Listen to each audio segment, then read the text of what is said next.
Hey y'all, happy Easter! Did you know you could buy pre-made cake layers from stores like Publix? It is such a time saver. I'm gonna make 2 different cakes, one chocolate cake and one watercolor cake. Let's get these layers.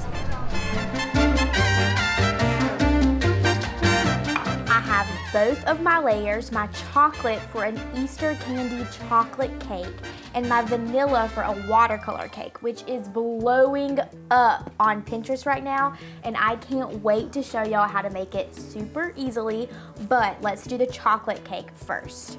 Here are my cake layers. When you bake a cake, the layers are typically about this thick, but some bakeries go ahead and cut the layers in half all the way through. I'm not exactly sure the reasoning behind that, and personally I actually like a thicker cake layer, but I can't put this in the cake without putting some frosting in between, otherwise the cake layers would slide. So instead I'm gonna have super thin layers all the way throughout the cake.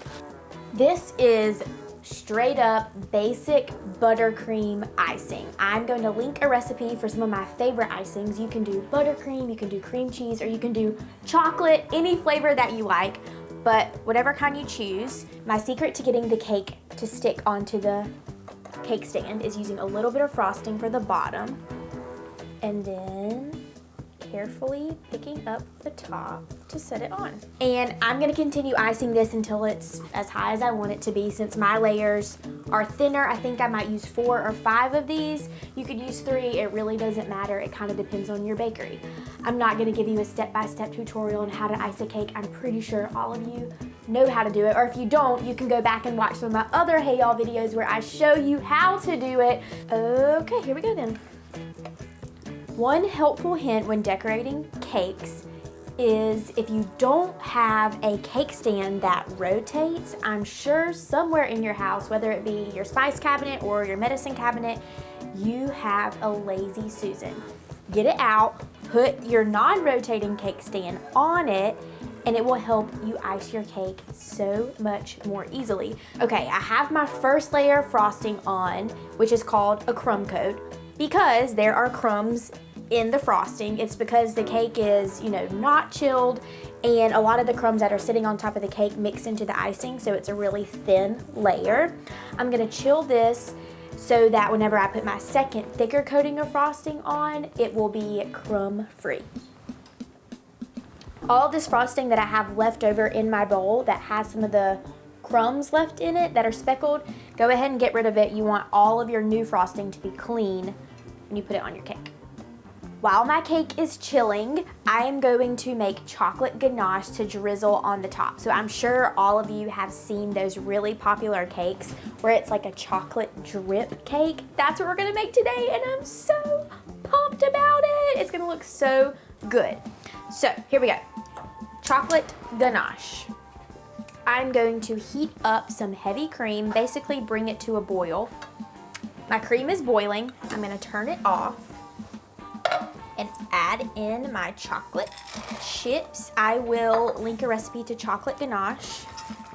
It's ready to rock and roll. Once my cake is fully frosted with the buttercream, I will drip this chocolate ganache on top of it. My chocolate cake is chilled, so I'm going to put the final layer of frosting on it that doesn't have any crumbs in it, so it's really pretty, and then top it with my chocolate ganache.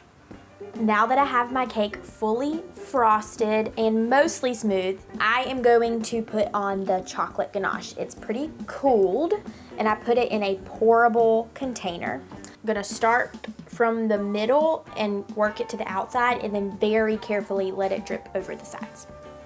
Before it starts dripping everywhere, smooth this out, being ever so gentle.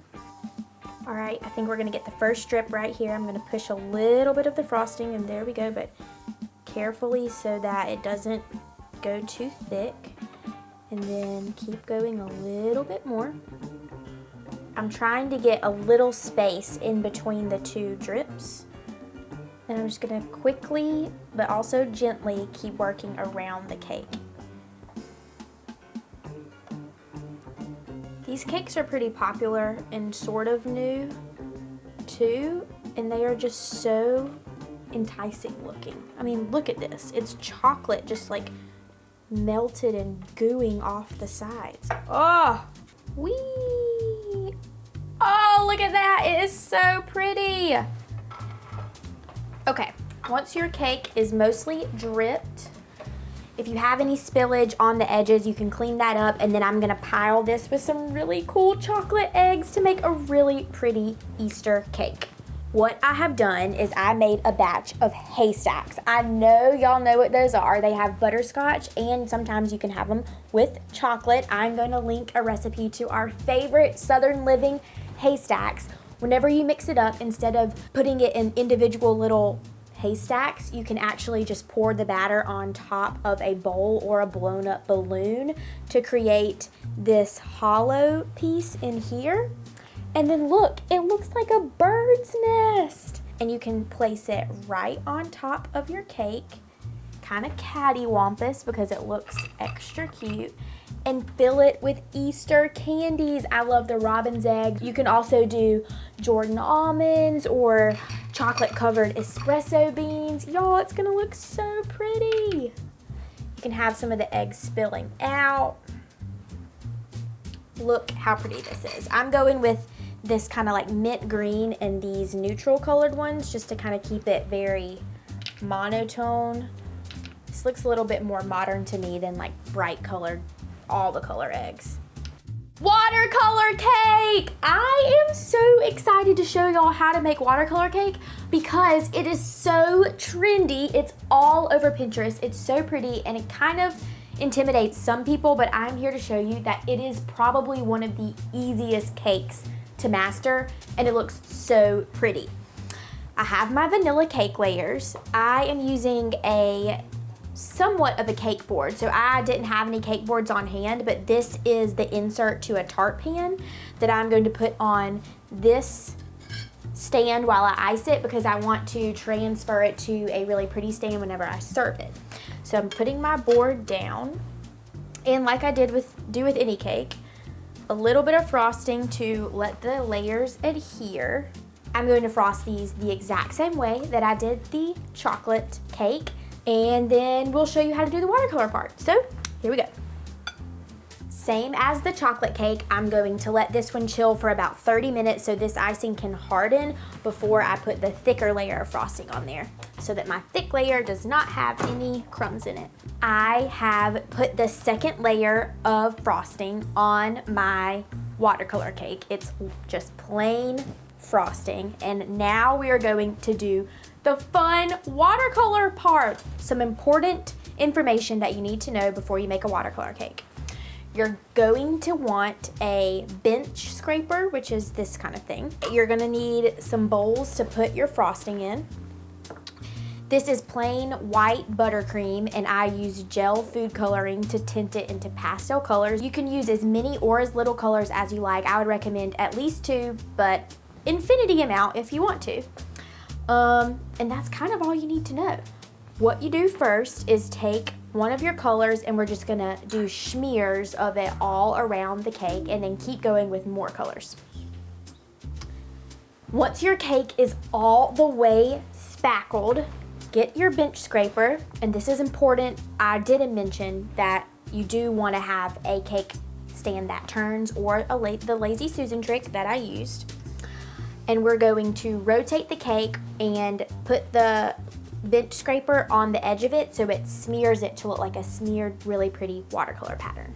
Look at that, it's rainbow! Oh my word, that looks so cool. I'm gonna keep smearing it around so it's smooth. For the top, all of the icing that I scraped off, I'm going to put it on, and if I need to do some of the spackling again, I will do that too. Whoa, look how cool it looks. I don't want to spread this too much, so if it's not perfectly smooth and even, who cares? It adds to the effect of the whole like psychedelic look that we have going on. And then what I'm gonna do is I'm gonna pipe little dots all around the edge of the cake to just really take this over the top. 2 absolutely gorgeous semi-homemade cakes that I am in love with. I bought the layers, which is such a time saver, and spent a little bit of extra time decorating them to be the showstopper of my Easter spread. I had so much fun decorating these swoon-worthy Easter cakes that are not only perfect for Easter, but any gathering in the spring that requires a cake, which to me is pretty much every gathering. If you want more cool decorating ideas like these, be sure to subscribe to Southern Living on our YouTube page and click the bell so you never miss an episode of Hey Y'all. But of course, we are on Facebook and Instagram too. I will see y'all next week. Happy Easter!